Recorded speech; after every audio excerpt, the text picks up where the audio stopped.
The night settled over the city like warm cloth. Fires in courtyards had fallen to orange glows. Doors were pulled to, animals curled in corners of shade, and the sounds of trade, argument, and laughter had faded into the soft breathing of people who trusted the dark. Above the rooftops, above the flat terraces and narrow streets, and the slow river beyond the walls, the moon stood both full and bright, a round silver watchman staring down on everything. It had risen clean, no cloud had followed it. It spilled light on jars, on wooden beams, on little shrines set into walls. It painted a ribbon on the river. It made the backs of sleeping dogs shine faintly. People knew this moon. They knew it the way they knew the taste of their bread or the smell of their earth after rain. It was part of the agreement between heaven and earth. The sun rules the day, the moon rules the night, and people can walk safely under both. A woman in a small courtyard was still awake, grinding the last of the grain for tomorrow. A guard on the wall leaned on his spear and let his gaze drift between the gate and the sky. An old man sat on a low stool by his doorway, unable to fall asleep, listening to crickets and distant water. A child, thirsty, had woken and was standing by the doorway, looking up. The way children sometimes look at the stars as if they remember them, they all noticed it at different moments. The moon was whole. Then very slowly it was not. It began with a soft bite missing from its edge, not the fuzzy edge of a cloud, not the thin veil of mist. This was a round, precise, creeping darkness moving over a round, precise, glowing disk. The guard on the wall narrowed his eyes. The woman set down the grinder. The old man leaned forward. The child whispered, "Mother!" The darkness moved further. In houses where people slept on rooftops to catch the night breeze, someone turned over, saw the sky, and sat up. In a lane between mud brick walls, a man carrying a lamp home stopped and tilted his head back. In the temple quarter, where lamps still burned and priests moved quietly between rooms, an apprentice ran to wake his elder. "The moon," he said. "The moon is being covered." The city did not erupt. It hushed. It was a clear night. There was nothing to blame it on. The light was simply being taken. Above the river, the pale ribbon faded. On the walls, the sharp edges softened. On rooftops, shadows lost their firm borders. The light that had made everything look lightly silver was weakening. More people woke their families. "Come and see," a mother said to her daughter. "Come and see," a man said to his neighbor. "Do you remember the last time?" an older woman asked. Children were pulled from mats, wrapped in cloth against the night chill, and lifted so they could see above the roofline. Even the dogs felt it. They raised their heads, uncertain. The line of darkness reached halfway across the moon. Now it was plain to everyone that this was no ordinary night. People had heard tell of such things. Old men said it had happened once when they were boys. Traders said it had happened in a city upriver. Storytellers said the moon sometimes rested in shadow. Priests said the heavens sometimes sent warnings. Everyone had a way of saying, "This is a thing."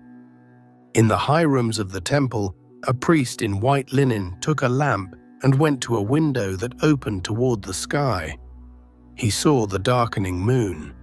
He closed his eyes for a moment and began to recite words meant for nights when lights in the sky changed. His voice was not loud. It did not need to be. The gods could hear whispers. He asked that the king be protected. He asked that the land be spared. He asked that any evil passing over the moon would pass over the city as well. In another quarter, a scribe was woken by a young assistant with messy hair. "Teacher," the boy said, "it is happening." The scribe sat up, rubbed his eyes, and stepped into the courtyard.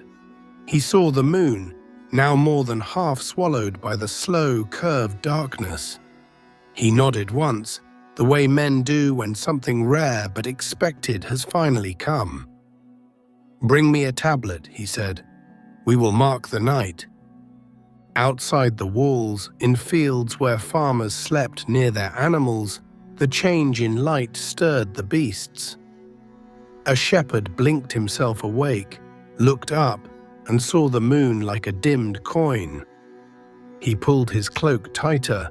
He did not know the temple rituals or the palace omens, but he knew that when the night light went away, something important was happening above him. The darkness crept until the moon was almost gone. The bright white was replaced by a muted, reddish dusk, a ghost of a circle hanging in the sky. The stars, which had been a little drowned out by the full moon, now grew sharper. The whole dome of the sky seemed deeper, older, wider. The night was the same temperature, the earth smelled the same, but everything felt as if the world was holding its breath.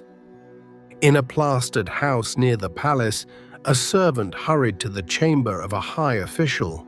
He knelt and said, "My lord, the moon has darkened." The man, still heavy with sleep, swung his feet to the floor and went to the window. He looked out. He saw the dim moon and the dark city under it. He did not cry out. He was a man taught from childhood that the sky sometimes spoke. He only said, "In the morning, we will hear what it says." Down in the streets, voices stayed low. People spoke softly, as if in a sanctuary. "It is covered. Do you see the color? It was like this once when my mother was young. It will come back," an old man said to a frightened child. "It always comes back." The moon hung there, fully in shadow, like an eye closed, and then, as slowly as it had gone, it began to return. On one side of the disk, a thin edge of bright silver appeared. It was small at first, like the first light under a door. Then it widened. The reddish tone retreated. The silver face of the moon pushed out the darkness. The path on the river brightened again. Corners of roofs regained their definition. The night looked less like a dream and more like itself. People smiled. Some lifted their hands in thanks. Some kissed the heads of their children. Some simply lay down again, satisfied that the sky still knew its way. The priest in the high room finished his prayer. The scribe pressed signs into wet clay. The guard on the wall let out a breath he did not know he was holding. The old man on his stool said, "Yes," just like before. The city slept again. In the morning, they would talk about it at the wells and in the market. They would say how dark it got, how long it lasted, what color it was. They would tell those who slept through it what they missed. They would remember older eclipses and compare them.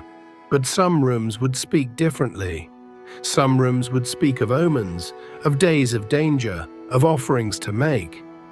Those were the rooms where the sky met power. Far away, in other lands, other people had their own nights of darkened moon. Some beat drums to chase away the shadow. Some lit fires on hills. Some told their children tales of sky creatures that sometimes swallowed the moon, but never for long. Some said, "The goddess is resting." Some said, "The world is pausing." All of them, in their own tongues and with their own customs, were doing the same thing. Noticing the heavens. This is the way the world was then. The sky was not background, it was a living ceiling. The sun, the moon, the stars, the wandering lights, the rare and startling events. All of it was part of a conversation, People on Earth were the listeners. In a city of clay and reeds between two broad rivers, listening to the sky was not just a pious act. It was a profession.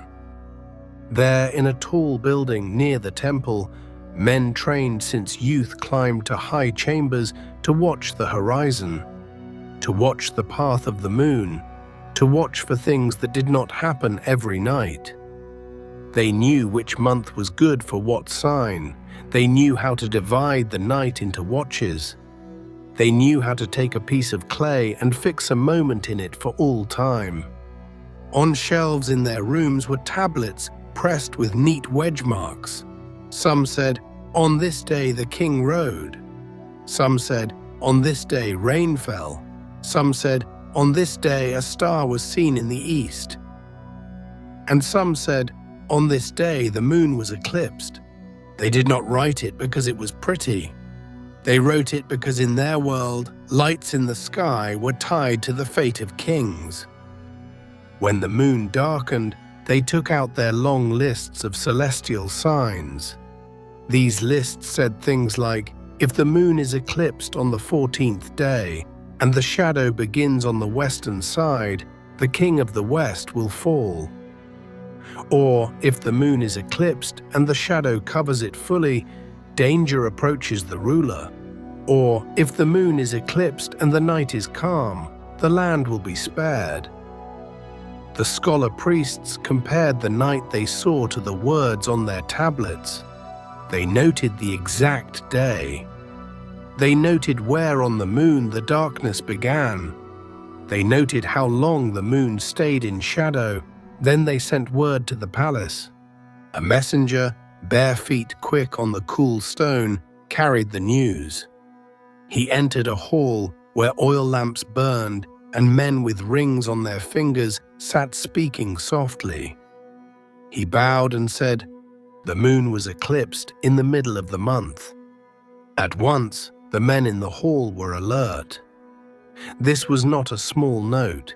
This was a message from the sky. The king, when told, asked the same question rulers had asked for generations. Is the sign against me? The priests, looking at their tablets, sometimes had to say, yes. When a sign was against the king, they knew what to do. Long ago, their fathers had written about it. They would choose another man, dress him in royal clothes, seat him on the throne, call him king for a few days, and let the evil the sky had sent fall on him instead. The true king would stay hidden, protected, cleansed. When the days had passed, the substitute would be removed, and the real king would return to his place clean of fate. It was a hard ritual, but in their minds it was balance. The heavens had spoken. The heavens had to be answered. There were nights when the moon darkened and nothing much changed on earth. There were other nights when the moon darkened and everything shifted. A king made peace instead of war. A king gave gifts to temples. A king humbled himself. A king called his nobles to remind them that he still stood under heaven's eyes. All because a disk of light turned to copper in the sky for a little while. In another land, on the long river that cut through black earth and green fields, the darkened moon was taken as a disturbance of order. People there loved order. The river rose the same way. The sun crossed the same sky. The stars that guided their night watches came in the same sequence. When the moon, a faithful lamp, was veiled, it was like a chord gone sour in music. A singer in the temple courts saw it and called the others.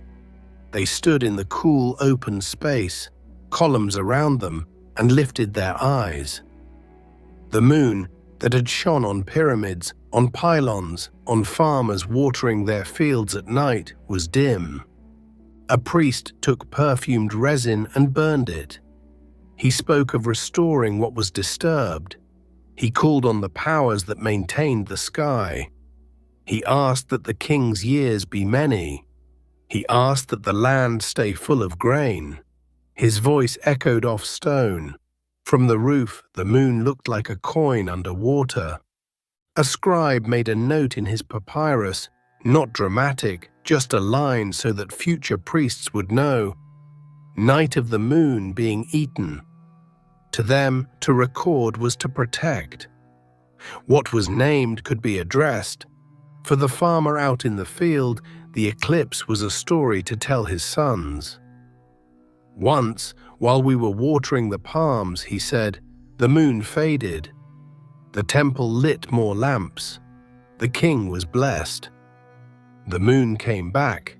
In time, it became one more example he could use when teaching patience.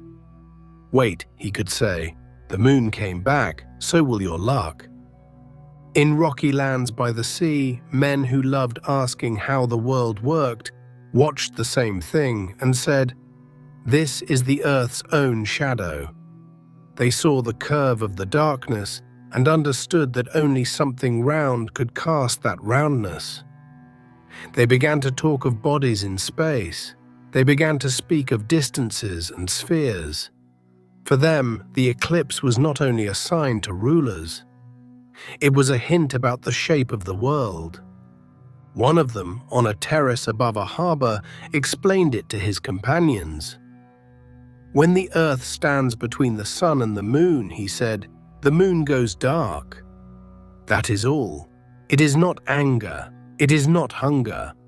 It is order. His companions listened, some nodding, some still thinking of gods.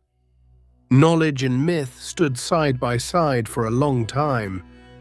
In courts farther east, where emperors sat as sons of heaven, eclipses were serious business. Astronomers had to predict them. If the moon darkened and no one at court had warned of it, it was not just a surprise. It was a fault.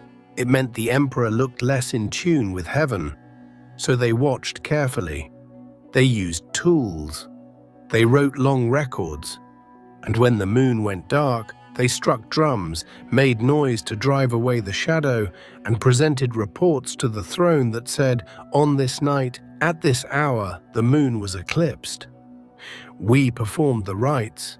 If, in the same season, there had been unrest or poor harvest, ministers might say, heaven has shown its displeasure.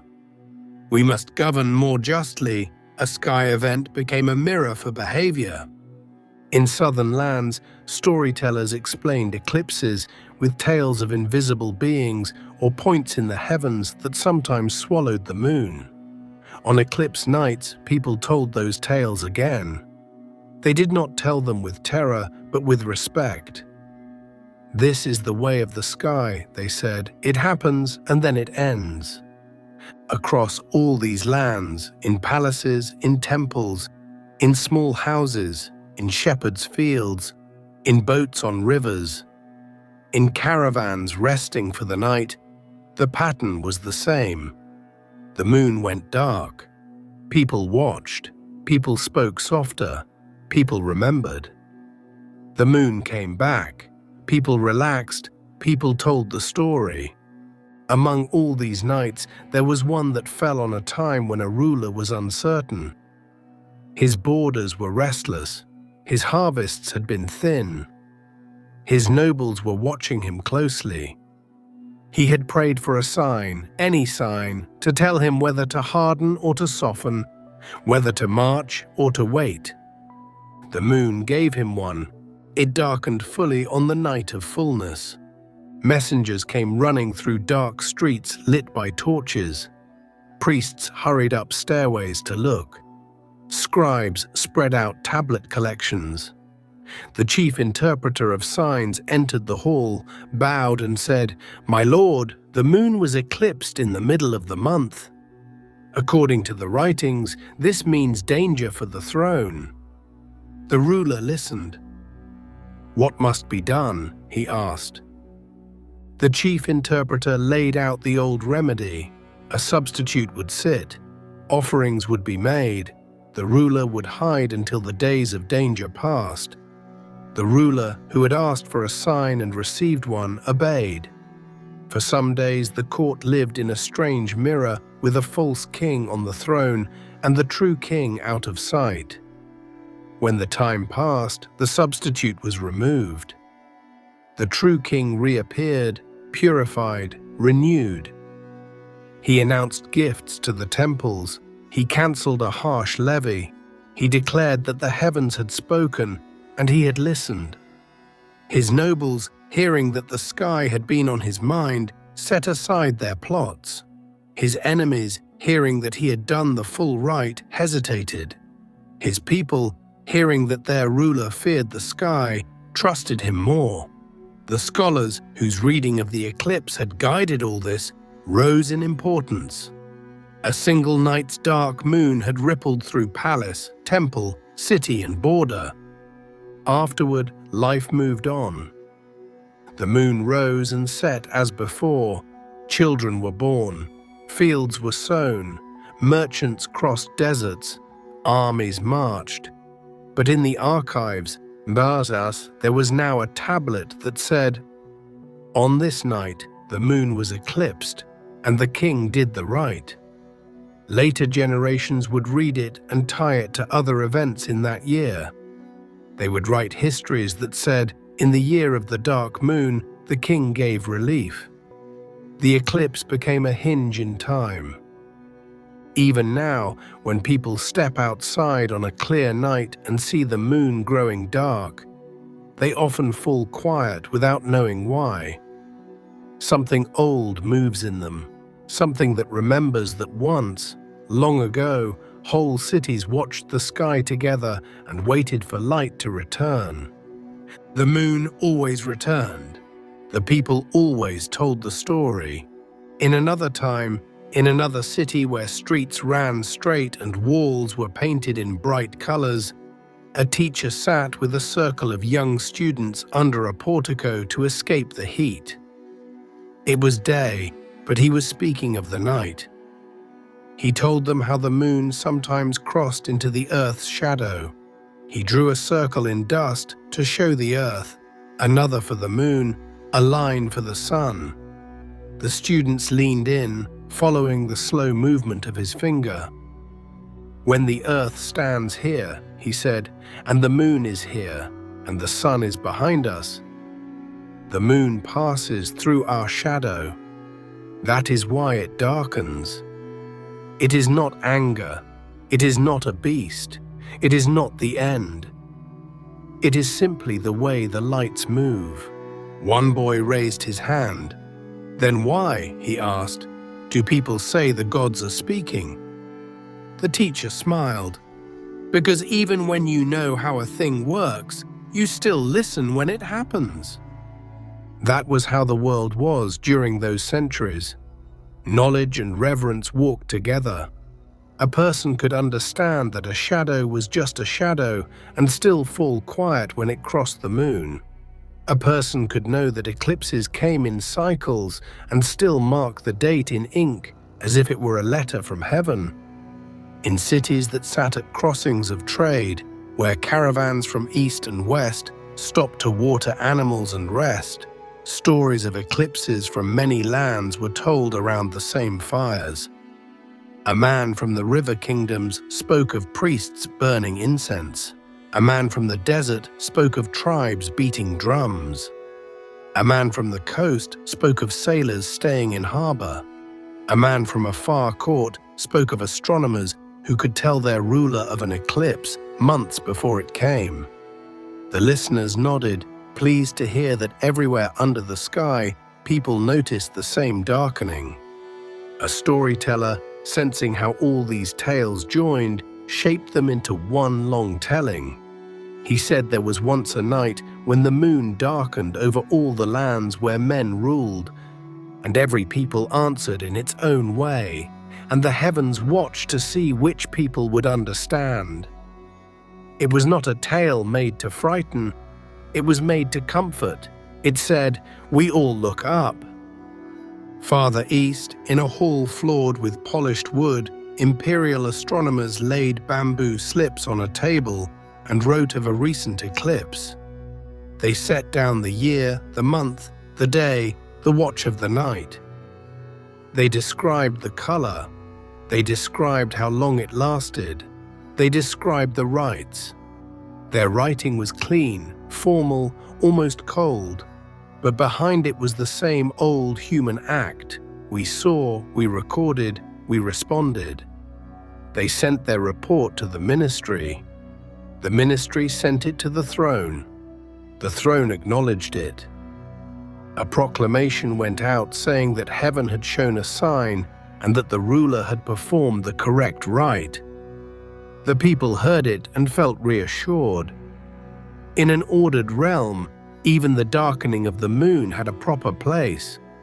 In a southern court, a poet heard of the eclipse and wrote a quiet verse about the night lantern veiled by heaven. He said the world was like a courtyard, where the master momentarily covers the lamp to test whether the servants will grow afraid. Those who stayed calm were praised. Those who panicked were comforted. Then the lamp was uncovered. The poet's verse was read in the court that winter to remind everyone that stillness in odd moments was the mark of the wise. In the city of clay between the rivers, the tablets from that eclipse were dried and stored. Years passed. A scribe's grandson, sorting old records, found the tablet again. He read, "The moon was eclipsed." The sign was against the king. The rite was performed. He smiled a little, knowing how worried his grandfather must have been that night. He added a small note on another tablet to say the king had survived the year. In this way, the sky and human time were woven tighter. Sometimes eclipses came on quiet years, and people later forgot them. Sometimes they came on loud years, and people tied them to everything. If a ruler died that year, they said it was foretold. If a battle was lost, they said, "We were warned." If a famine ended, they said, "The gods were satisfied after the darkening." The moon's shadow was a blank space on which every city wrote what it needed. There were priests who insisted that eclipses meant purification. There were princes who insisted that eclipses meant caution. There were farmers who insisted that eclipses meant nothing more than a story to tell. All of them were right in their own houses. The sky did not correct them. It went on. In seaside towns where fishermen mended nets by lantern, the men liked to talk of the night the moon turned red over the water. One of them would say, "It was so dark I could not see the line between sea and sky." Another would say, "The water seemed to drink the light." A third would say, "I did not sail the next day." I waited out of respect. Their sons, listening, fixed that night in their minds.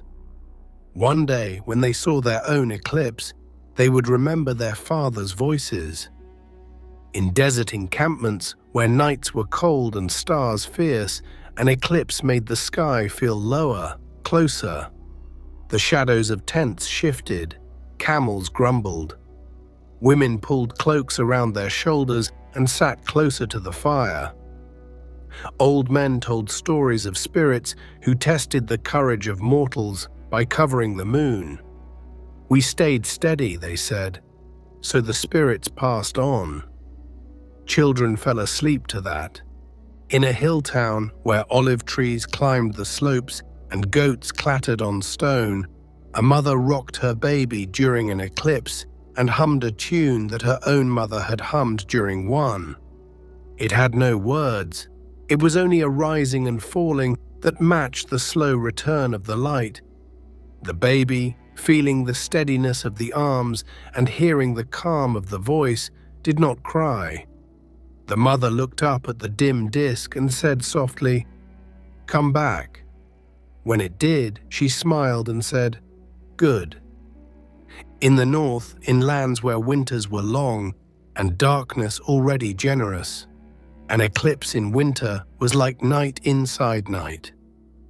People lit more fires, They told tales of wolves in the sky or dragons that occasionally tried to eat the moon. But their tales always ended the same way. The moon escaped and shone again. These tales taught that nothing swallowed the light forever. Children learned that lesson as much as they learned to walk on snow. As centuries folded over centuries, these memories, records, and tales piled up. Some were buried in mud brick houses and forgotten. Some were carved in stone and lasted. Some were copied by monks and scholars in ages much later. Some were swallowed by war. But the pattern still showed through. When the moon blacked out, people stopped what they were doing and made space for the heavens. There was a time, long after the first city of clay and reeds, when scribes in another empire took the old records of eclipses and tried to match them to their own observations. They noticed the intervals. They noticed that after a certain number of months, eclipses returned in a similar way. They began to speak of cycles. They began to predict not just the season, but the very month. This prediction did not destroy reverence. It refined it. Now they could tell their king in advance that a darkening would come, and the king could prepare his rites. A prepared king was a strong king. In that same era, philosophers far to the west read accounts from the east about eclipses and marveled that men separated by deserts, mountains, and languages watched the same sky and wrote the same thing. The moon was dark, and then it was bright. That simple sentence linked them. A sailor crossing long waters saw a lunar eclipse at sea. There were no temples around him, no city, no palace, no priest.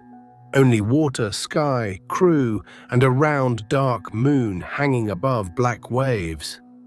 The crew fell quiet, for it is hard not to fall quiet when the only light above the water dims. The sailor, thinking of stories he had heard in his youth, murmured a short prayer, not to a particular god, but to the order of the world. The moon came back. The ship sailed on. But that night stayed with him as one of those moments when the world showed its bones. On an island far from mainlands, a people who kept no long written histories but had good memories told of a night generations ago when the moon was eaten. They said they made noise to frighten away the eater. They said the moon escaped. They said their ancestor was the loudest, so the moon liked them best.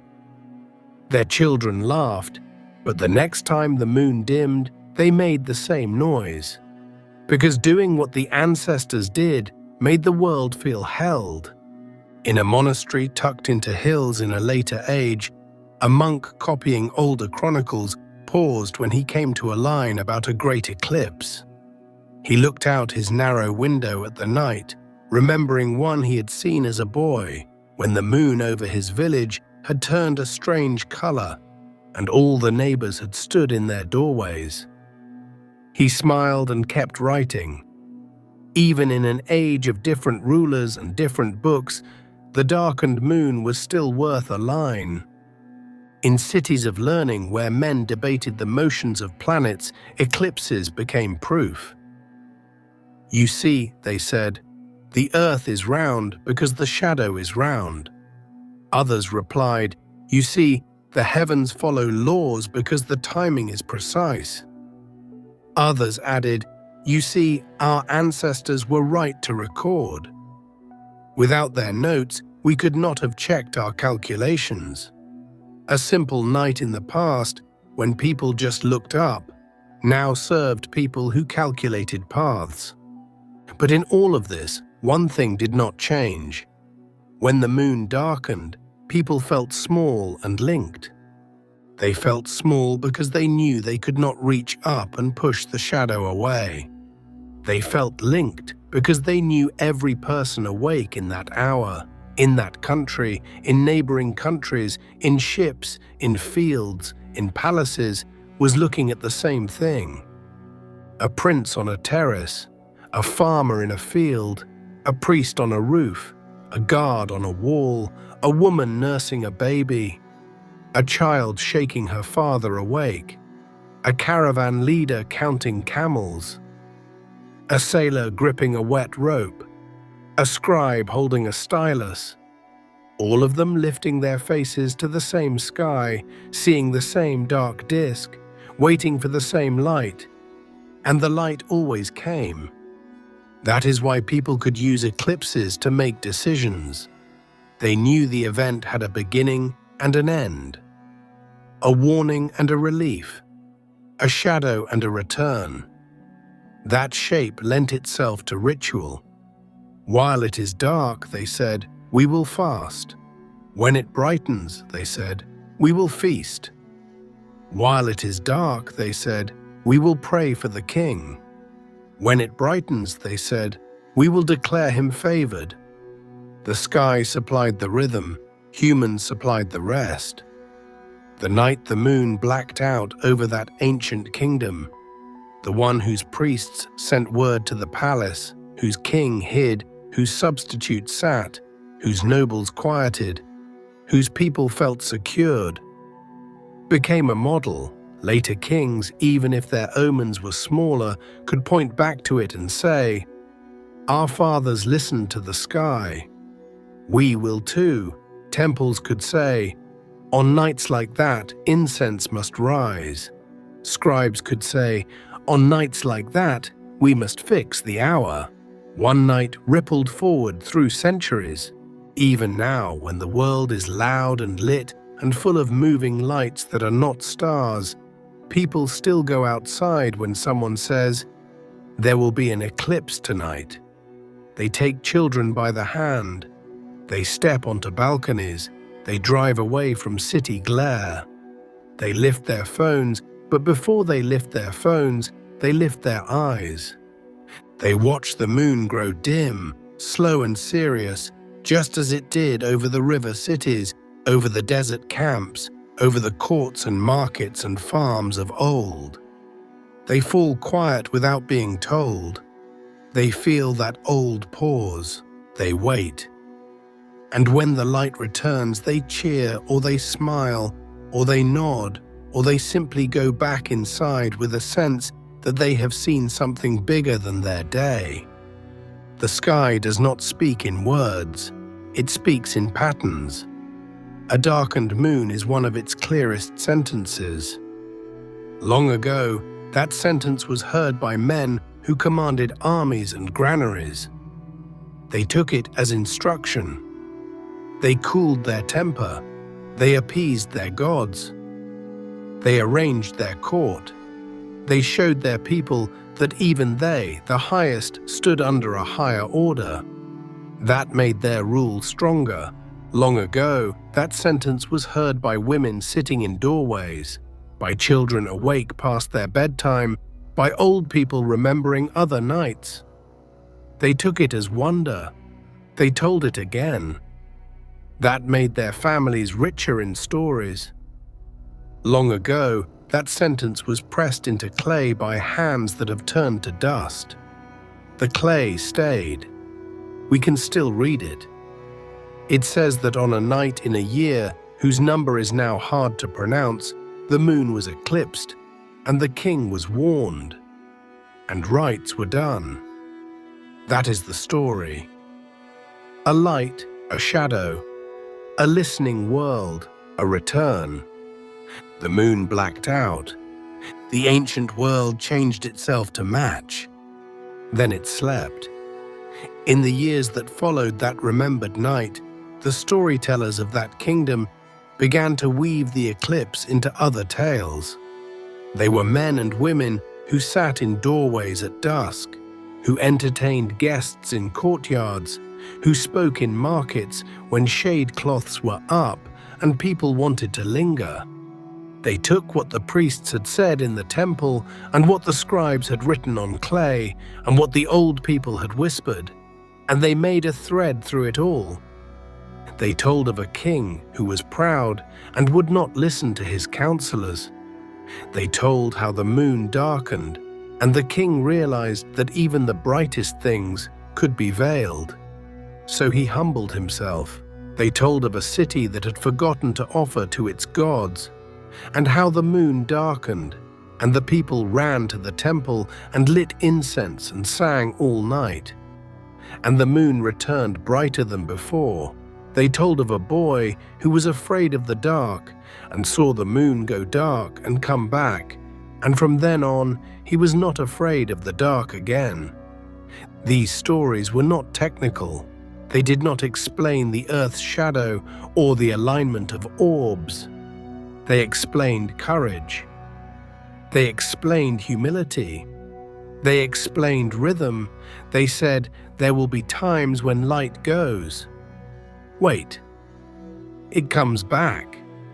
In nearby lands, merchants who heard of the eclipse in that kingdom carried the tale to other rulers. In such and such a year, they said while seated with wine in foreign courts, the moon was eclipsed over the city of the two rivers, and the king placed a substitute on the throne. Until the danger passed, foreign rulers listened and took notes in their minds. If the sky ever sent a sign like that over their own roofs, they would know there was an old way to answer it. Somewhere in a mountain village, where news from cities arrived late and thin, the story arrived only as, "They say the moon went away and the king hid." The villagers laughed. "Even kings fear the sky," they said. That line stayed. Mothers used it when their children were frightened of thunder. "Even kings fear the sky," they said, "so it is no shame if you do. But stay calm, the storm will pass." In the hall of a later king of that same region, long after the first tablets were written, a court intellectual recited the chronicles to prove that the present order had deep roots. He read, "In the reign of our ancestor, the moon was eclipsed, and he did not fail to do the right." The present king heard it and felt strengthened. It meant he was part of a line of men who knew how to answer heaven. It meant he was not inventing his rule from nothing. The sky itself had been part of his throne's history. In the scribal school, young boys learning to make clean wedge marks copied out old omen collections. They rolled their tongues slowly over phrases that said, "If the moon is eclipsed on the 14th day, the king is in danger." They did not yet feel the weight of such lines. To them, it was an exercise in writing, in remembering signs. But one of those boys would grow up, sit in the high chamber on another night of darkened moon, pull out that same line and go to the palace with it. His childhood practice would become the kingdom's action. In the temple, the servers of the gods folded the eclipse into their calendar. On the anniversary of that night, they poured a small extra libation, not because the moon would darken again, but because they wanted to honor a night when everyone saw heaven move. They chanted of light returning. They chanted of careful kings. They chanted of gods who cover and uncover. Beyond those lands, in cities built of stone along coasts, scholars collected strange reports from the east. They read, or heard read to them, of kings who hid because of a moon. They found it both curious and noble. Curious because they now knew the eclipse was natural. Noble because they saw in it respect for the order of things. They themselves did not run to temples when the moon darkened. They watched with instruments. They noted the curvature. They wrote in treatises. But in their hearts, some of them still felt the old stirring.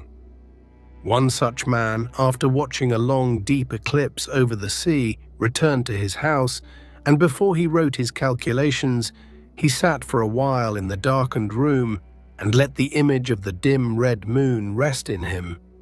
He thought of fishermen on the water, of shepherds in far fields, of priests in distant ziggurats, of emperors in palaces, all watching the same event. He felt a kinship with people he would never meet. Then he lit his lamp and began to write of circles and shadows. On islands where people planted vines and fished the clear water, the eclipse was added to songs. A singer with a lyre would begin with the waves and the winds, and then, in a softer part of the song, he would recall the night the sky closed its eye. The audience, remembering, would nod and sway. Songs made memories smooth. They kept events from having hard edges. Even an eclipse could become a lull in music. In a great city where archives were large and the work of collecting, copying, and translating never stopped, scholars centuries later came across records of old eclipses in older scripts. They compared them with their own records. They realized that across time, men in different cities had seen the same total darkening. They could now plot it. They could say, in the year when this king ruled there, this other king ruled here, and they saw the same sky. This thrilled them. It meant history was not a set of separate stories, it was one long night of human watching. In villages where no writing ever took root, the eclipse remained in legend. An old man with a staff would gather children and say, "My father's father was a boy when the great night came. The moon was dark, the dogs whined, the chickens would not sleep, the people burned herbs and sang, and the moon came back." The children would ask, "Will it happen again?" The old man would say, "Yes, but not when I can tell you." That kept the event rare. Rare things have power. In courts that rose long after the first ones crumbled, leaders continued to take signs from the sky seriously. A dark moon over a capital was still discussed. Advisors still said, "Caution." Rites were still done, because even after better astronomy, the sky was still above. Even after better calendars, rulers were still below. Distance between those two realms never really shrank. In the marketplace of a hill town, a traveling diviner, trying to impress potential clients, would say, "I can read the dark moon." People gathered, curious. He told them of how kings would exchange themselves with substitutes. He told them of how armies were delayed until the moon came back. He told them of how prosperity followed certain eclipses. Whether all his tales were exact did not matter. He was keeping alive the idea that the moon did not just shine, it spoke. In the deep rooms of a temple library, hidden from dust and heat, a scroll lay that described in detail how the priests should stand, what hymns they should sing, and what offerings they should make if the moon was eclipsed on a festival day. It described the order of washing, the order of lamps, the order of words. It was never used because in those years the festivals did not coincide with eclipses. But it sat there, ready, because once a darkened moon had surprised them, and they did not want to be surprised again. In the minds of farmers, eclipses were tied to weather.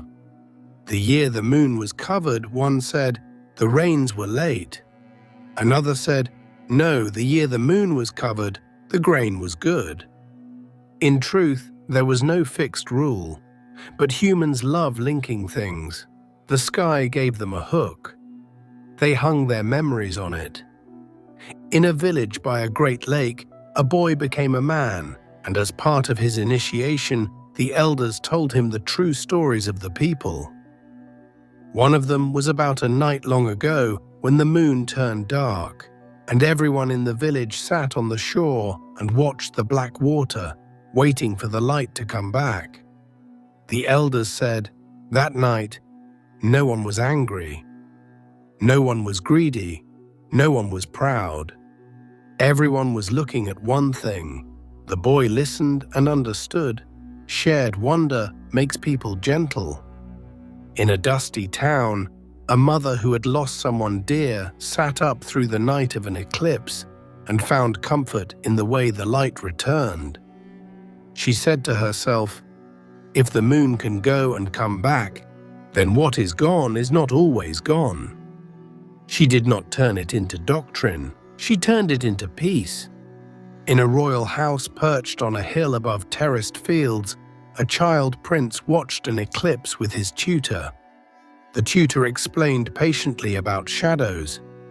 Then he said, "But remember this too, the people will expect you to answer the sky. If it darkens at an odd time, they will look to the palace. They will want to know that you saw, that you cared, that you made an offering. Do not ignore their eyes." The prince nodded. Years later, when he was king and the moon did darken, he remembered and sent gifts to the temple that night. In the mouths of poets, the eclipse became a way to talk about human moods. His heart was like the eclipsed moon, one wrote, dark for a time, but bound to brightness. Lovers read lines like that to each other. They linked personal feelings to great sky events. The moon made room for metaphor. In coastal shrines where sailors prayed before voyages, a carving showed a darkened moon above a ship, with holy figures on either side holding lamps. The inscription said, "When the moon hides, we are still seen." It was a message to frightened men who had to sail at night. Even without the moon, someone was watching. In places of learning much later, where men and women sat with slates and calculated the cycles of eclipses far into the future, they marked the dates not because they feared them, but because they respected the precision of the universe. They shared tables with other scholars. They marveled that ancient records matched their math. They honored those old scribes by keeping their notes alive. In quiet rooms where people prayed alone, some used the night of an eclipse to sit longer, to breathe slower, to think about how everything known can for a moment be veiled. They thought about their own lives, about pauses, about losses, about returns. The darkened moon gave them a picture for patience. In the end, every telling of that old night comes back to the same scene. A city in darkness, a moon high above, slowly swallowed. People lifting their faces, a hush, priests speaking in low voices, scribes marking a date, rulers listening, children watching, animals uneasy. Then the thin rim of light, then the circle returning, then the world relaxing, then the memory fixing. That pattern is older than any single empire. It is older than any single language. It is older than any single temple. It is one of the gentle, recurring ways the sky reminds Earth that there are cycles beyond harvest, beyond kings, beyond wars. And somewhere in that first city of our story, on a night many nights after the eclipse, the old man who had sat on his stool watching it happened to wake again. He stepped outside. He looked up at the ordinary, untroubled moon. He smiled at it like an old friend. He remembered the dark night. He remembered how everyone had watched. He remembered how the light had come back. He nodded to the moon as if to say, "I remember you in shadow too." The moon shone on him. It shone on the roof where the child had once called for her mother. It shone on the temple where incense had risen. It shone on the palace where a man of rank had stood in his window. It shone on the river. It shone on the fields. It shone on the tablets drying in shaded rooms. It shone on all the places that had paused for it. The night was simple again. The world was at ease. The story was ready to be told. In a village far from the centers of power, where houses were made of timber and packed earth, and the streets were more like paths. The eclipse of that long-ago night became part of the calendar in a different way. The villagers did not keep written dates. They kept stories tied to seasons. They said it was the year after the big flood that the moon went dark. They said it was when Nahir was still carrying her youngest on her hip. They said it was before the old fig tree died. They said it was when the king in the big city changed his seal. They tied the eclipse to what they knew. That was how memory worked outside the palaces and temples. A sky event was pinned to an earth event.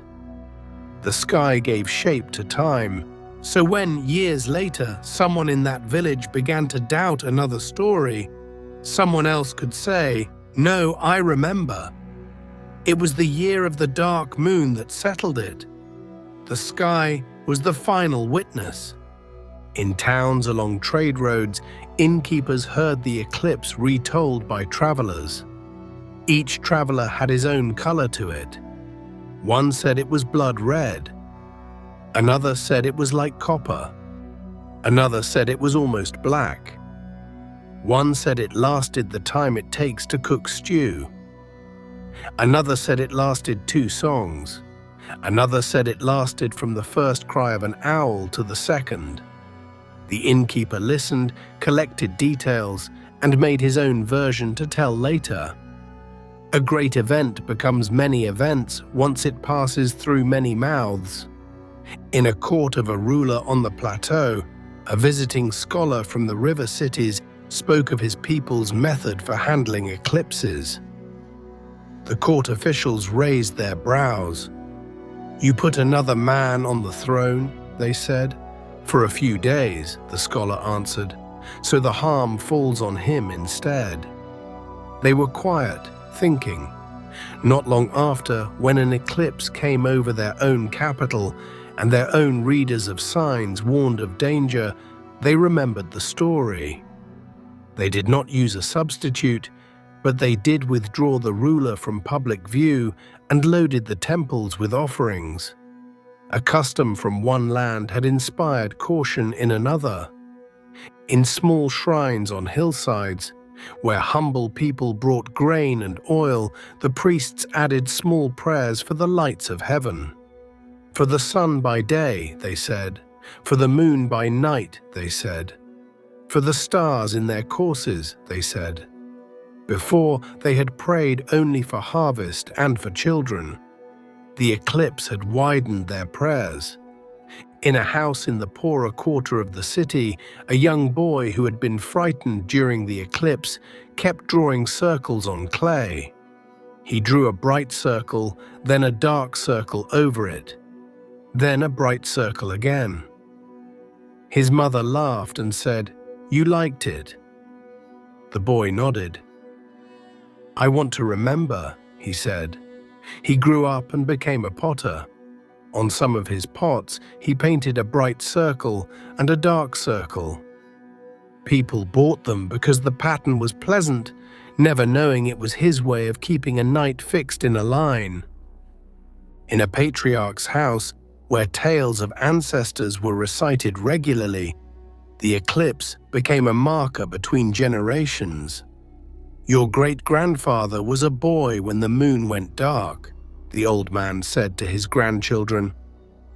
"He told me he sat on the wall and his father held his shoulder. He said it felt like the whole world was listening. The children listened in turn. They wanted to be part of such a listening." In a poet's mind, centuries later, the darkened moon became a way to speak of kingdoms. "A kingdom is like the moon," he wrote. "Sometimes it shines. Sometimes it is veiled. Wise people wait for the brightness to return." Court listeners nodded. It was a graceful way to tell rulers not to despair in hard times. In a dusk gathering of women outside the city, sitting on woven mats, shelling beans and talking, one said, Do you remember the night all the men went to the temple because the moon was dark? Another said, I stayed home and told my daughters not to be afraid. Another said, I thought it was beautiful. Another said, I wished it would last longer. They laughed. Even awe can be retold with humor once it is safe.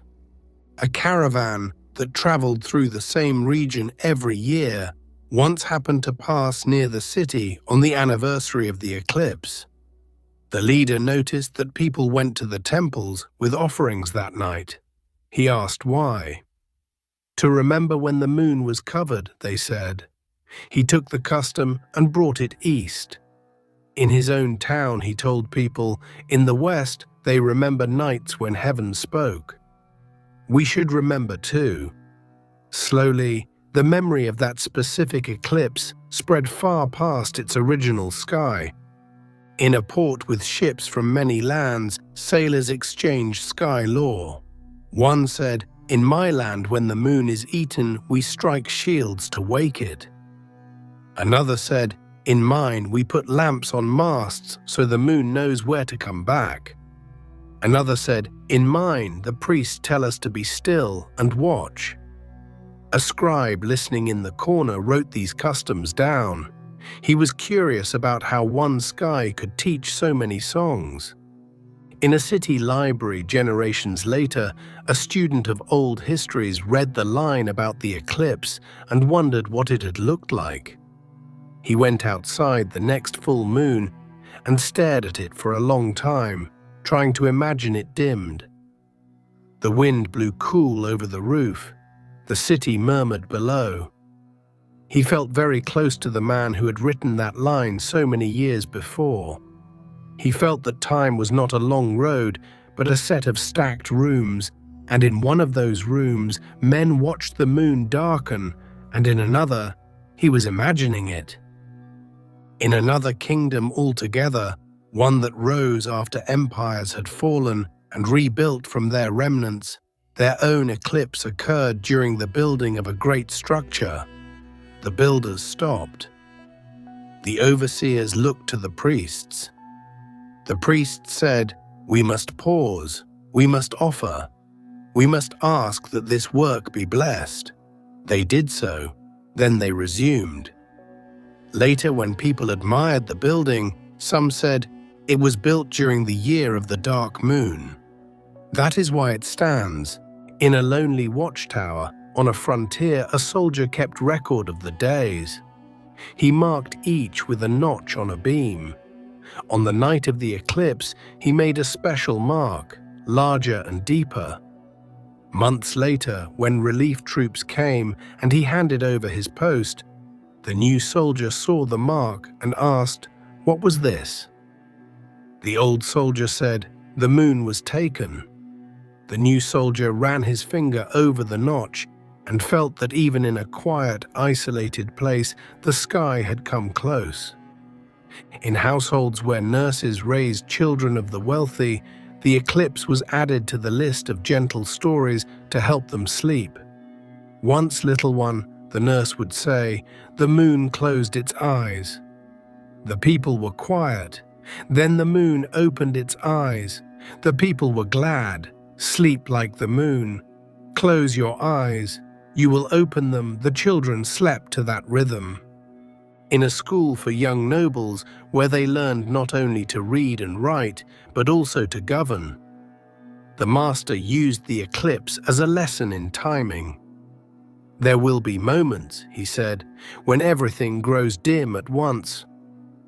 You must not thrash, you must not make loud promises. You must wait for the returning light. Act when it returns. The students, who would someday be governors, understood that the sky had taught patience that night. In a fishing village where men went out before dawn and returned after dark, an eclipse at night made them postpone their trip. They sat on shore, mending nets, and watched the dark moon over black water. Someone lit a fire, someone told a tale, someone said, perhaps the sea also rests when the moon does. They made it a small custom. On eclipse nights, no sailing. In a minor temple dedicated to the moon itself, in a modest town, the priests took the eclipse as a direct visitation. They sang to the darkened disk as if it were in the room. They promised renewed offerings. They promised better maintenance of the temple. When the moon brightened, they took it as acceptance. Their devotion deepened because of that night. In an upland farm where a family watched the sky mostly to see if clouds would come, an eclipse was so rare that they called neighbors to see. Several families gathered in the yard and sat on overturned baskets to watch. It was wordless. They had no trained prayers. They only watched. When the light returned, they clapped quietly, almost shyly, at the sky. Then they went home, amused that they had applauded the moon. In a palace garden where date palms cast long fronds and water ran in narrow channels, the queen walked during the eclipse, trailing servants with lamps. She looked up at the dim moon and thought of the queen before her who had also once watched. She felt part of a line of women who had seen strange sky nights and remained calm. She lifted her hands, not in fear, but in greeting. In the notes of a traveling physician who wrote not only of herbs and fevers, but also of strange days, there was an entry. This night, the moon was eclipsed. People slept poorly. Some came to me for charms. I told them to rest. I told them it would pass. It did. In the morning, they smiled. Even healers saw that the sky affected bodies. In a letter sent from one city to another, a scribe wrote to his friend, "You asked for news. We had a dark moon 3 nights ago." The king did the right. The people murmured. The light returned. "We are well," that was all. To him, an eclipse was part of the list of things to tell a friend. In the memory of children, the eclipse was mostly color. It was red, they said. It was brown, they said. It was like iron, they said. They drew it in dust. They painted it on broken pots. They used it in their play, holding one hand over another to mimic the covering. Their games kept the image alive. In houses where musicians practiced, the eclipse inspired slow tunes. A player of a reed flute made a melody that descended and held and rose again. He said it was the moon song. Others liked it. They played it on other evenings when they wanted to make people quiet. In the minds of men who studied both the sky and the fates of men, that night stood as proof that a natural event could carry social weight. They taught their students, do not think that because we can chart the sky, we have removed its voice. The sky has always spoken through what is regular. The people listen best when the regular shifts. In the relaxed talk of old friends sitting under vines, the eclipse was remembered simply as one of those nights that made life interesting. "Do you remember," one would say, "when we all went up on the wall and watched?" Another would say, "Yes, my youngest was still in swaddling." Another would say, "The priest forgot one of the lines." They would laugh. Reverence fades into warmth when enough time has passed. In the lonely thoughts of a shepherd later in life, up on a hill with only his flock, he remembered that night from his youth when the moon went dark and he had felt the world stop. He looked up at the normal moon and thanked it for the memory. He felt less alone. In the documents of empires that rose much later, the old eclipse was still there, one line among many. It was used by later scholars to fix dates. It was used to show that such and such a king had ruled during such and such a heavenly event. Without meaning to, the priest who had woken that night and the scribe who had written that night had helped people centuries later to build a clear timeline. Their simple, sleepy record made the past sharper. In every retelling, one thing stayed unchanged. The moon had darkened, and then it had come back. No one ever said it darkened and stayed, because it never did. That was why, on that first night, even the old man could smile and say, "It will return." The moon's faithfulness made space for human frailty. Kings could panic, priests could hurry, children could cry, animals could whine. But the moon returned, the sky corrected itself, the world breathed out. So the story ended in peace, not in ruin. It ended with rooftops silver again. It ended with the river carrying light again. It ended with the temple silent again. It ended with the palace windows dark again. It ended with dogs asleep again. It ended with mothers laying down again. It ended with the old man on his stool again. It ended with a round moon, sure of itself, watching the land it had just tested. That is how it was on the night the moon blacked out and the ancient world listened. In a later age, when the children of that first city had become the ancestors of other cities, the story of the night the moon went dark began to collect layers of reverence. Like paint laid over stone, people still spoke of it, but now they linked it to virtues. They said, "Our fathers did not shout on that night. They were patient, so we must be patient." They said, "Our king did not pretend nothing had happened. He humbled himself, so rulers should be humble." They said, "Our priests did not sleep through it. They rose and prayed, so servants of the holy should always be watchful." In this way, a sky event became a lesson in character. In one school, a wise man told his students, "You will one day face moments when things you counted on grow dim. Do as the city did. Do not run. Take note. Make the right offering.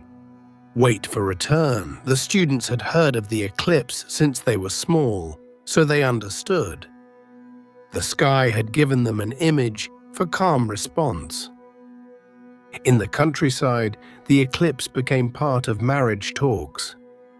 An old aunt advising a young bride said, "In a house, there will be bright times and dim times, like the moon. Stay." It comes back, the bride, nervous about married life, felt steadier. She had seen the return of light herself once. The advice was not abstract. In the palace, years after the original king was buried, his great-grandson stood in a hall decorated with scenes of offerings and victories. One panel showed priests with lamps under a darkened sky. He asked his advisor, "What is this?" The advisor said, "It was the night when the moon was blacked out and your ancestor did the right. Because of it, his reign was lengthened and the land was calmed." The young king looked up at the painted dark moon and felt both pride and duty. Pride because his ancestor had been chosen by heaven to be warned. Duty because he too might be warned one night. In another region, a group of travelers who loved collecting wonders of the world wrote down a list of nights that made nations listen. Among them was the night of the dark moon. They paired it with nights of falling stars, nights of bright comets, nights of unseasonal halos. The eclipse sat among these as one of the sky's gentle showings. In a mountain monastery where men lived quietly far from cities, the elder read aloud from old histories about the eclipse. When he finished, he told the brothers, "We have no king to warn, no temple to run to, no court to advise, but we still have the same sky. If it darkens, we will pray too. Not because anyone will write it down, but because it is right to answer heaven. In the stories of sailors, the eclipse became a good omen if one was starting a long voyage. If the moon can disappear and find its way back, they said, so can we. They toasted to the returning moon before pushing off. In children's games in city courtyards, one child played the moon, another played the shadow, others played the people. The shadow would walk slowly toward the moon, arms wide. The moon would let itself be covered, the people would pretend to murmur, then the moon would step out again and the people would clap. Games kept the pattern alive, turned fear into play. In the old city's archive, the tablet that recorded the eclipse grew older, its edges chipped. Its surface was touched by many hands. Some centuries, it was set aside and forgotten. Other centuries, it was recatalogued and honored again. But as long as it existed, it was a small, solid proof that on a particular night, human eyes watched and human hands wrote. In a later temple, built over the foundations of earlier ones, the priests found older records mentioning the Great Darkening. They did not fully understand the context, but they knew enough to revive the chant. So on clear full moon nights, they sometimes added a line, "May the lights of the sky be steady, just in case." In the minds of the people, the eclipse never became something ordinary. Even if a few happened in their lifetime, each was remembered. This one was shorter. This one was redder. This one was seen over 2 cities at once. Comparison kept the sense of wonder alive. In faraway courts, where histories of other nations were read to broaden the ruler's mind, the account of the River City eclipse was heard alongside tales of foreign wars and foreign wonders. The ruler nodded and said, "They, too, answer heaven." In poems written to comfort those grieving, the eclipse appeared as a figure. As the moon that vanished returned to fullness, a line would say, "So shall joy." People repeated such lines over graves and found them fitting. A sky that dims and brightens was kin to hearts that break and mend. In dusty small towns, an eclipse was sometimes taken as a good moment to settle disputes. "The sky has passed over us," a village headman might say. "Let us pass over our quarrels." People, softened by the shared watching, agreed. The darkened moon became an excuse for mercy. In bustling markets, where hawkers shouted and people haggled, the eclipse made a rare silence. Later, old market men would say, "Do you remember how quiet it was? You could hear the river from here. Silence in a busy place makes a strong memory." In lower rooms of houses where women baked bread and told tales, the eclipse was compared to dough resting. "It goes still," they said, "and then it rises." Everyday work gave them images to understand the sky. In workshops of carvers and painters, the eclipse inspired designs. A bright disk on one end, a darkened disk on the other, a thin line between. Customers liked it because it felt cosmic without being frightening. In farms beyond the reach of palace influence, a man standing in his field at night during an eclipse looked up and, without knowing any rituals, simply said, "I see you." That was the oldest religion of all. Acknowledgement. In a cool courtyard a long time after, when people sat in the blue dusk and the first star came out, a grandfather told his grandson, "There was a night when the moon blacked out and the whole world looked up together." The grandson said, "The whole world?" The grandfather said, "As far as we know." The grandson looked at the bright moon that night and tried to imagine it dark. He hoped he would see such a night himself. He hoped he would remember to look up. In a city that rose on the ruins of the old one, builders found broken tablets. Some were unreadable, some bore gods' names. One, still clear, mentioned the moon's darkening. A scholar was called. He read it aloud to the officials. They were quiet a moment, thinking of long ago people watching the same sky. Then they ordered the tablet to be kept in the new temple's store. Old reverence was folded into new. In foreign lands where the story arrived late and in altered form, people spoke of the day the night lantern hid from men. They did not know the rites, the king, the substitute, the river. They knew only the human shape of it. They knew what it was to have the sky change. That was enough. In lonely deserts where nomads passed under immense vaults of stars, an eclipse was a jewel in memory. "We were here," they would say, pointing to a stretch of dunes, "when the moon turned dark." The place became special. They would point it out to the young. This is where heaven showed itself. In coastal cities that grew rich and forgot many old things, festivals were created to remember whatever could still be remembered. One of them placed lamps all around the city walls on certain nights in honor of the watching of the moon. Few remembered the original eclipse in detail, but the lamps were pretty, and the idea of watching the sky together was lovely, so the festival stayed. In sacred texts compiled from many older writings, a single line remained. "And the moon was covered, and the people trembled, and the wise spoke." That was all, but it was enough for future readers to sense that once heaven and earth had a night of special nearness. In deep caves where nothing of the sky could be seen, hermits still heard of the eclipse from visitors. They closed their eyes and pictured it. They imagined the slow loss of light, the waiting, the return. They used it as a pattern for their own contemplations. Let the mind darken.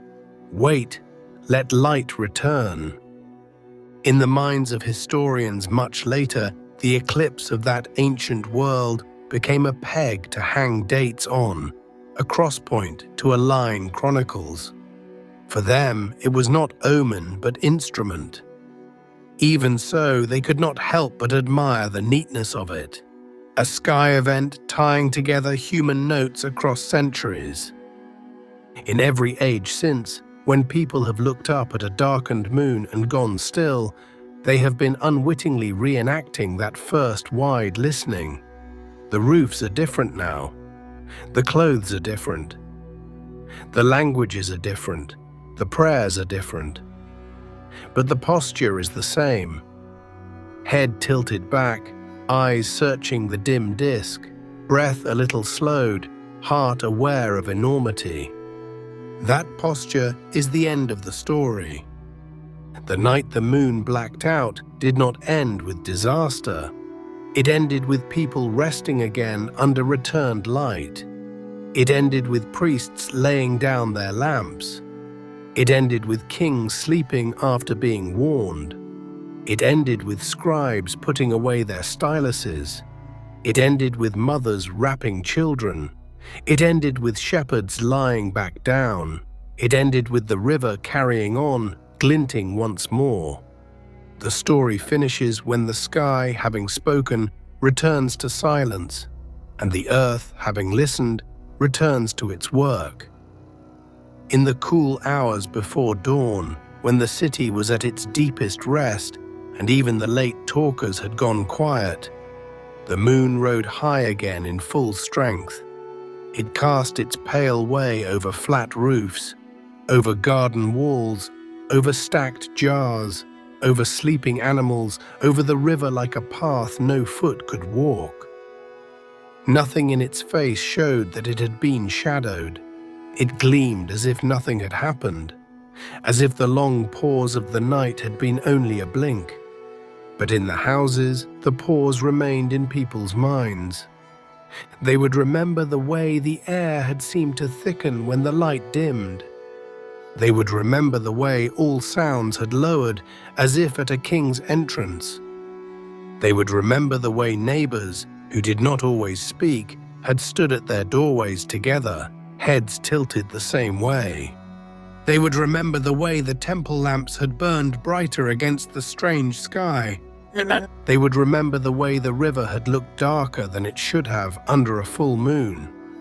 They would remember the way their own hearts had slowed. When the sun rose, ordinary life began again. Women fetched water, men walked to fields, children ran errands, priests opened gates, scribes unrolled tablets, guards changed shifts, fishermen drew in nets heavy with what the night had given. The city was itself again. Yet beneath that daily pulse was a settled knowledge. The heavens could change, and still the heavens were faithful. The light could go, and still the light would return. The world was ruled not by panic, but by pattern. As the years turned, people came and went. The king who had heard of the eclipse grew old, told the story to his sons, and was buried with goods and songs. Priests who had spoken to the darkened moon were replaced by younger men who had only heard of that night, but burned incense with the same care. Children who had been lifted to see the sky grew into adults who lifted their own children. The story passed without strain. Generations later, when someone said there was a night when the moon blacked out, no one laughed. No one said, "That cannot be." They said, "Yes, my grandfather said so," or "Yes, I have seen such a thing," or "Yes, we have it written." The sky and the word had agreed. In distant places where the language of the first tellers was no longer spoken, the shape of the tale was still recognized. A light, a covering, a waiting, a return. It was told with different kings on different rivers, with different gods, but it was told. That was the work of true stories. They wore new clothes and walked on. And so, somewhere very far from that first city, on a night when another full moon turned to copper, a child who had never heard of that ancient kingdom still stood in a doorway, still felt the hush, still looked up, still waited, still watched the light return, still went to bed feeling that the world was old and kind. The year after the night, the moon blacked out. When people had begun to speak of it more as a memory than a marvel, something else strange happened over that land. It began in the same way, with a watcher on a roof. He was not a priest, not a scribe, not a noble. He was a potter who liked sleeping on the flat roof of his house, because the night air was softer there. He woke before dawn, as he often did, and rolled to his side to look at the sky while the city still slept.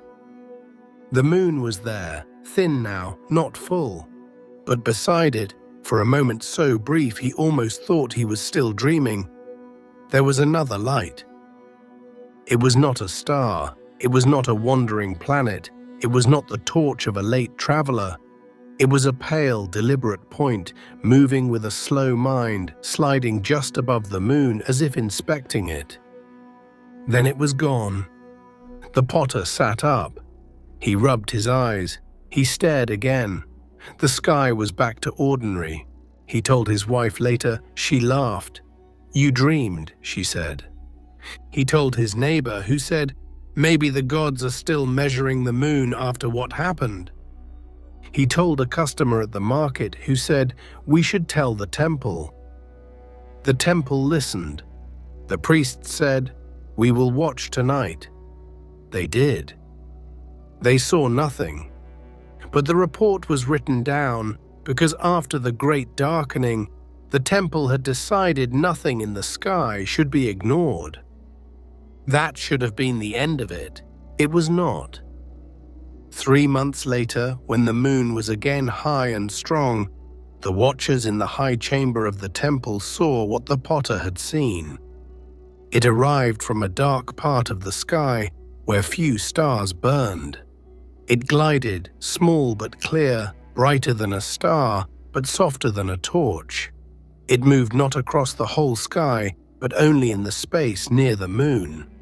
It traced a half circle above it, as if checking its shape, and then, with a smoothness no bird or cloud had, it vanished into the darkness again. The oldest priest in the chamber drew in his breath. The younger one whispered, "Is it an omen?" The oldest said, "It is a watcher." They wrote it down. This time, the palace was told. The king, older now, listened with eyes narrowed. "You said the moon was blacked out last year," he said. "Now you say another light watches it?" The priest said, "Yes, my lord." The king said, "What do the tablets say?" The priest said, "The tablets speak of eclipses. They do not speak of lights that move like mines." The king said, "Then this is new." From that night on, the temple kept two kinds of records: the old, careful records of eclipses, positions, months, and a new thin column for strange lights near the moon. The first entry was small. The second entry, months later, was not. Because the second time the light came, it did not move around the moon. It entered it. It happened on a night when the moon was full again, bright over the river, bright over the desert, bright over the clustered houses. The priests were ready. The guard on the wall had been told to watch. Even a few curious citizens sat up on roofs to see if the rumor was true. At first, nothing. The moon was as it always was. The stars lay scattered. The night was warm. People began to think they would wait for nothing. Then the light appeared, the same pale mind as before. It drew close to the moon. Instead of circling it, it went straight toward the bright disk. And then the strangest thing. As it reached the disk, it did not pass behind or in front in the way a bird might. It seemed to slide through, as if the moon's face were not stone and dust and glow, but a veil. For a heartbeat, the light and the moon became one. Then the light was gone. The moon did not dim. The moon did not brighten. The moon remained itself. But every watcher knew they had seen something that did not belong to wind or cloud or common fire. This time, the city did not laugh. This time, the talk in the market was not of "you dreamed." It was of "did you see it too?" and "what can enter the moon?" and "is the moon hollow?"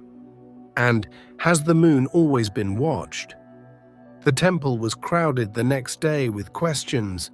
The priests had no old tablets to show. They had to speak from their own minds. One said, "The moon was blacked out last year. Perhaps the powers that hang it in the sky came to see if it was still in place." Another said, "Perhaps there are servants of the heavens who travel between lights." Another, bolder, said, "Perhaps the moon is not a god, but a made thing, and those were its makers." The last one was shushed.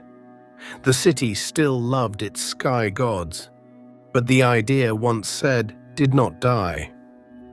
It was whispered in workshops where makers of boats and pots understood how made things needed tending. It was whispered in the palace where the king understood how important it was to appear in control even when the sky showed minds above. It was whispered among the youths who liked the strange and the forbidden, who gathered at night to tell each other odd possibilities. "What if the moon is a lamp hung by beings beyond the dark?" one said. "What if the eclipse was them testing how we respond?" another said. "What if they are writing our history to sleep?" A third said, using the phrase loosely to mean, What if they watch us tell our own tales? That last phrase stuck. Young storytellers began to say, with a mix of reverence and play, "We are only telling history to sleep for the ones above." An older storyteller, hearing them, took the phrase and turned it into a quiet line in his tale. And the people told their boring history to sleep, so the stars would know they were calm. People laughed softly when he said it, because it sounded both humble and daring. But some, especially among the smart young scribes, did not laugh. They began to watch the moon more than before. One of them, a young man who had access to the high rooms because of his quick hand and neat signs, decided to copy all the entries about the eclipse and the strange lights into a separate tablet. He titled it, in small, careful signs, concerning the darkening and the visitors. He hid it under others. He was not sure yet why he kept it apart. He only felt that one day the pattern would matter. He was right. Because the third time the light came, it did not come alone. It was the year the river rose a little too high and the fields were late to dry. People were already uneasy. The moon that month was especially bright, its path low and generous. The priests, who had begun to schedule night watches even on ordinary nights, were in their place. The first light appeared as before. Then, from a different angle of the sky, a second. Both were small, pale, deliberate. They moved toward the moon. They slowed. They held their positions as if conferring. Then, as if deciding, they both entered the moon. This time, when they did, the moon shivered. It was not a trembling, like a lantern in wind. It was a subtle, even pulse of brightness, like a lamp being tested at its edges. For a breath, the moon brightened past what was comfortable to look at. Then it settled again. The priests gasped. The guard on the wall crossed himself in the way his fathers had taught him for protection. On the roofs, men and women looked at each other with wide eyes. In the palace, the king was woken again. He came to the balcony. He saw the moon, now calm. His jaw tightened. He said, "They touch it." His advisor said, "Who, my lord?" He said, "Whoever can enter the moon." The advisor said, "Shall we call it a sign?" The king said, "We shall call it a secret." The next day, in the temple, the chief priest gathered his closest readers of stars and said, "We have reached the edge of our knowledge. Our tablets tell of omens from dark moons. They do not tell of lights entering the moon. We must make new writings." So they did. They sat with fresh clay and for the first time wrote not only what they had received from their forefathers, but what they themselves had seen and did not understand. They wrote, "In this year, on this month, lights from the dark sky approached the moon and passed within it. The moon pulsed. We do not know their nature. They were careful. They did not call them gods. They did not call them demons. They called them lights of intention." That phrase went out quietly among the learned. It did not reach the market, but it reached the palace. And the palace did what palaces do. It thought of power. If there were lights of intention that could enter the moon, perhaps they could also enter the sun, the stars, the very paths of the sky. If they could enter the moon, perhaps they could see the earth. If they could see the earth, perhaps they were watching rulers. If they were watching rulers, rulers must appear worthy. The king ordered more lavish offerings that month.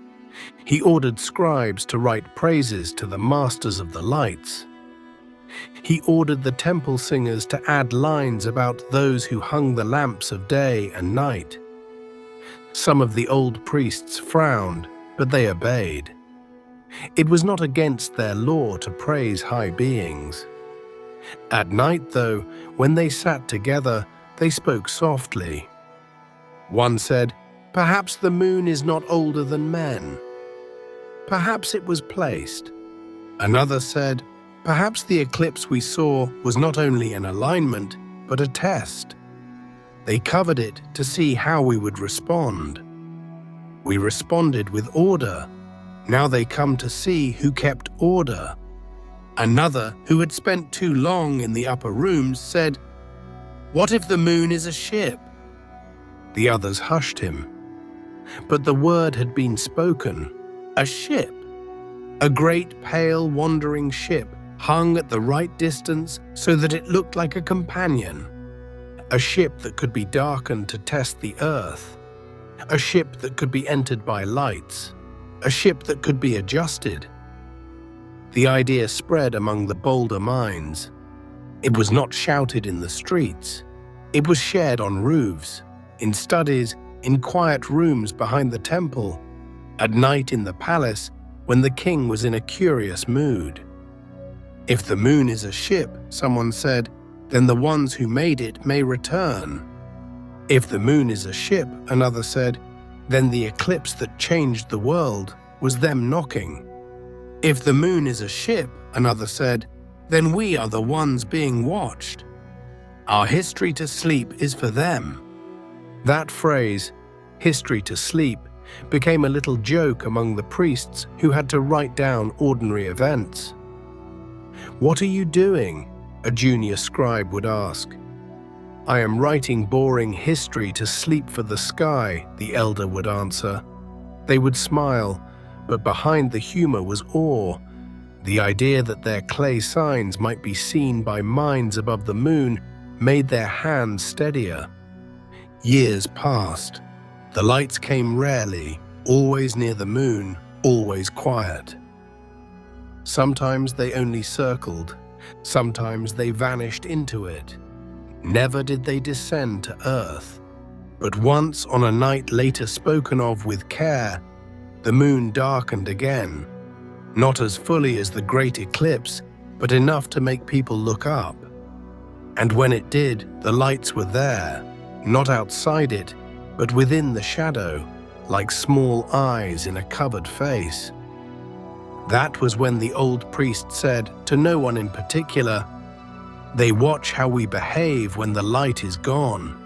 He was right, because that night the city did what it had done the first time. It hushed, it prayed. It did not riot, it did not curse, it kept order. It waited for the return. And in the darkened face of the moon, 3 small lights hung, steady as if approving. When the light returned, they were gone. From then on, the temple included in its long night recitations a line that said, "For those who watch the lamps, may our stories please you." It sounded like a blessing. It sounded like a bedtime wish. It sounded, to ears far in the future, like the phrase bedtime stories that would one day be used by people who listened to long tales about ancient times in order to sleep. The city did not know that. It only knew that now, when it told its stories of eclipses, it added a small, strange part. And there were lights in the shadow. In a neighboring kingdom whose scholars liked to collect unusual reports, word of this reached them. One of them, who had a taste for mixing the marvelous with the real, wrote a long piece about the possibility that the moon is governed. He imagined beings who tended to all the sky's bodies, who dimmed and brightened them, who kept them in their tracks. He imagined that on the night the moon blacked out, those beings had come to inspect it, and they had been surprised to see how many on Earth had listened. He imagined that the beings liked to hear human voices tell history stories for sleep, that these voices rose like fine incense to them. It was fanciful. It was also beautiful. The text survived in a corner of an archive. Centuries later, a monk translated it into his own language and smiled at the image of sky tenders listening to human tales. He added his own line. Perhaps the reason the old ones told boring history to sleep was because someone in the heavens enjoyed long, peaceful tellings. And so, slowly, the eclipse that had once been only a sign for kings became, in layers of retelling, part of a much larger, quieter myth. That when the moon grows dark, great watchers draw near, and they listen to how we react. That they like patience and order and songs. That they attend especially to long, calm narratives of the past. That when people make the night peaceful with story, the sky is pleased. Long after the first clay city had melted back into dust, long after the palace had crumbled, long after the river had shifted its course, people still looked up at a darkening moon and, without knowing why, felt like telling each other about old kings, about old temples, about old nights. They called them history to sleep without thinking about why the phrase felt so natural. They called them bedtime stories because night and story belonged together. They called them boring history to sleep because the peace in the telling was the point. The moon, pale ship, or ancient lamp hung there and listened. The night it happened, the air over the city was too still. Not calm, not peaceful, still like the breath of the world had paused again, the way it had on the first eclipse. Dogs shifted in their sleep, lamps flickered without wind. The river slid past like a sheet of dark glass. Above it all, the moon sat larger than usual, low and bright, as if it had come closer to listen. People noticed. Women closing courtyards for the night glanced up and frowned because the moon felt near. Men on rooftops, cooling after the heat of day, said, "It is bigger tonight." A sailor on the river said to his companion, "It looks like an eye." In the temple high room, the watchers were already awake. They had gotten used to watching. Eclipses, lights that moved with intention, the slow, secret dramas near the moon. They had learned not to sleep through the sky's experiments. Tonight they sat beside their lamps, styluses ready, eyes trained. At first, nothing moved. Then the moon dimmed. Not the slow, patient covering of an eclipse, not the creeping entry of the Earth's shadow, but a soft lowering of brightness from within, as if someone had turned the lamp down. The shape stayed perfect. The edges stayed clean. The light just softened. "Again," whispered the youngest watcher, but it was not again, because a line appeared, not in the sky, on the moon. A faint arc, glossy, pale, curving along one edge of the bright disk, like a seam catching light. No one had ever seen that. "Right," the chief watcher said, but his voice was not steady. They all leaned forward. The line was not random, it was too smooth, too exact. It followed the curve of the moon as if it belonged to it, but was usually hidden. Tonight, with the light lowered, it showed. The city did not see it. Only the Hiram did, but the Hiram knew what a seam meant. In their world, seams belonged to doors, to chests, to lids, to things made. The moon had a seam. Before anyone could speak the thought, the sky did something no tablet had ever mentioned. From the darkness above the moon, not from the stars, not from the path of ordinary wandering lights, something long and faint descended. It was not a comet. It was not a cloud. It was a line of pale, milky radiance, like a rope of light falling slowly toward the moon. It touched the seam brightened. The moon's light shut off. Not the way the eclipse had shut it off from outside. This was from inside. The moon went dark like a lantern being covered by its owner. Below in the city, people gasped. This was no gradual shadow. This was no earthly alignment. It was as if the moon had decided to sleep. Courtyards glowed only with their own lamps now. The river lost its ribbon. The walls lost their silver edge. The sky felt larger and emptier. Children cried. Mothers hushed them. In the palace, the old king, now very old, was woken again. He was helped to the balcony. He saw no moon. He gripped the rail. "They have taken it," he said. In the temple, the watchers clung to the window. In the dark where the moon had been, there were now movements, tiny, sharp, too regular to be clouds. 3, 4, 5 little lights slid along the curve where the moon's edge had been. They moved with the calm authority of people at home. "It is open," said the chief watcher before he could stop himself. Open. As in not a solid ball. As in something with a skin. As in something with inside.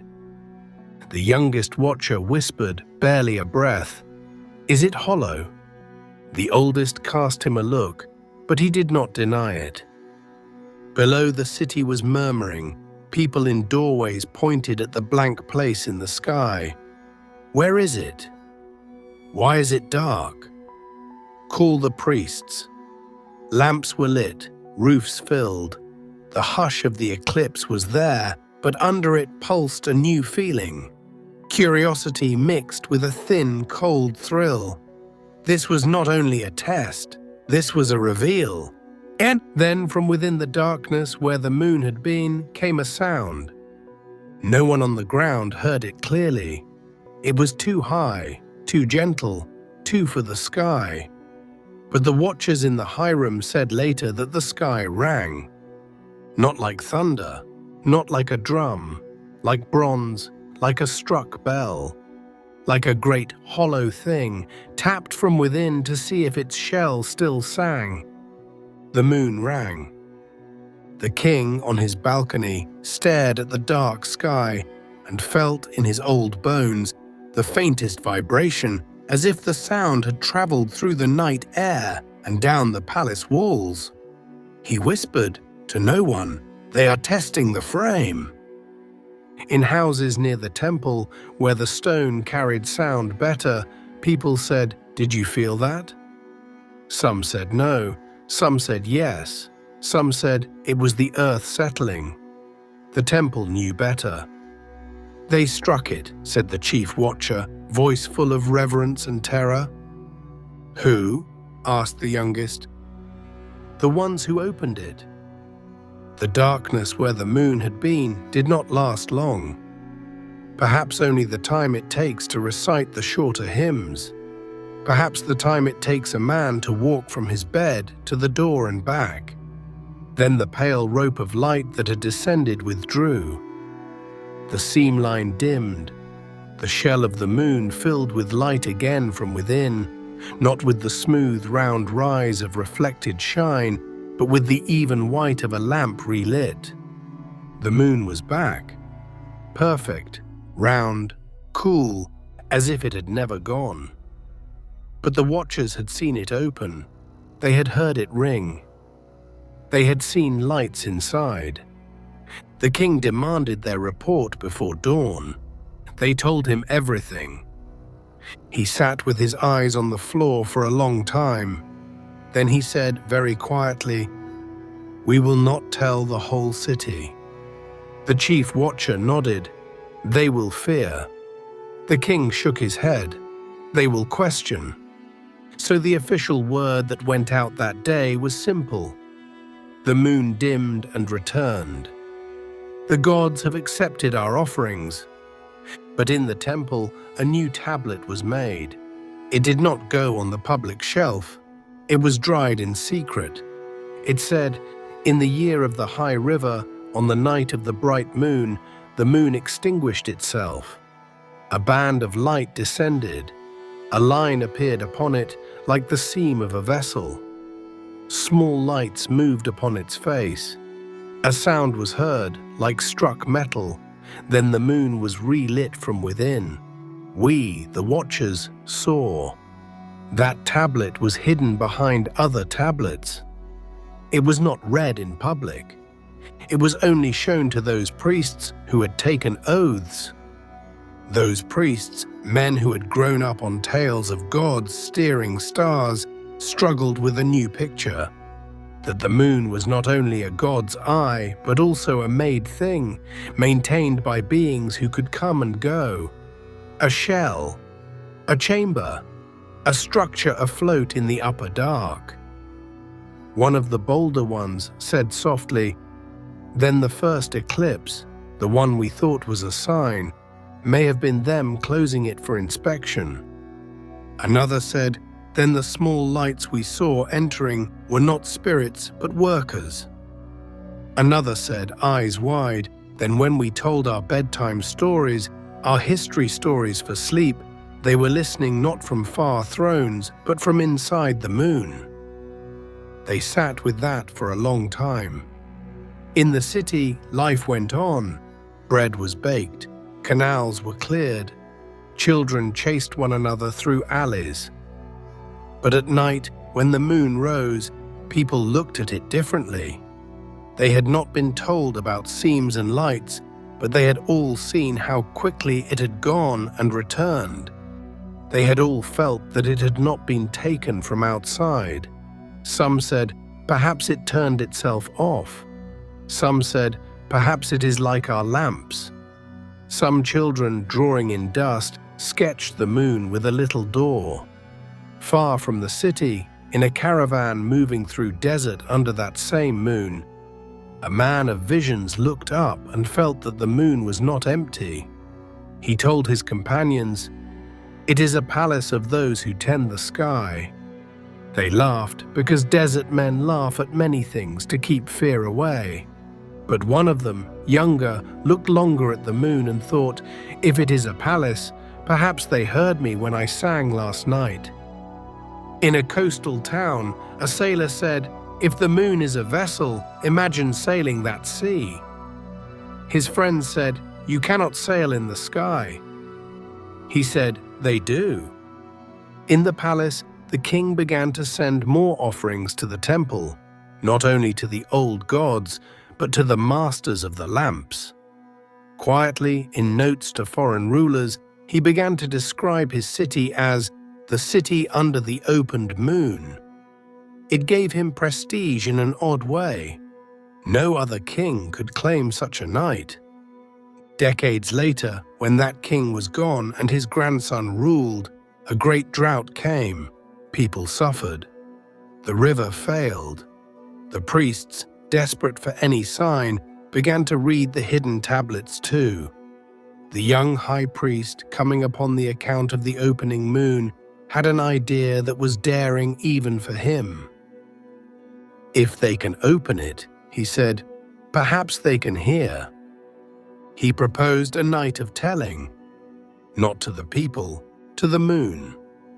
He said, "We will climb to the upper court. We will face the moon. We will tell without stopping all of our histories, all of our pieties, all of our boring history to sleep. Every king, every offering, every good season. And we will ask the watchers to open the reins." The others looked at him as if he were a child. He said, "They listened when we kept order in dark. They may listen when we plead." The drought made men try strange things. So on a high, dry night with a thin moon overhead, the priests of the city stood in a line and began to recite. They recited the founding of the city. They recited the temple dedications. They recited the night the moon blacked out. They recited the night the moon opened. They recited the righteousness of their kings. They recited the generosity of their people. They recited what we would, in another age, call history to sleep, bedtime stories, history stories for sleep, not to soothe a child, but to show the sky what kind of people they were. They recited until their throats were dry. They recited until the lamps burned low. They recited until the moon had moved west. Nothing happened that night. But 3 nights later, when the moon was gone from the sky, a soft rain came over the city. It was not much, just enough to lay the dust, to wash the leaves, to make children run out and laugh. But to the priests, it was enough. They said they heard. From then on, the idea that the moon was not only a made thing, but also a listening thing took root. Children, before sleep, would sometimes whisper out the window, "We were good today." Mothers, rocking babies, would murmur, "The moon is watching." Priests, writing new tablets, would add extra care, imagining a mind above reading. Scribes, recording taxes, would joke, "Make the numbers clean, the moon might audit." It did not make them fearful. It made them cinematic inside. Their nights had become wide, cosmic stages. They were no longer just people under a distant lamp. They were people performing history for an audience in the lamp.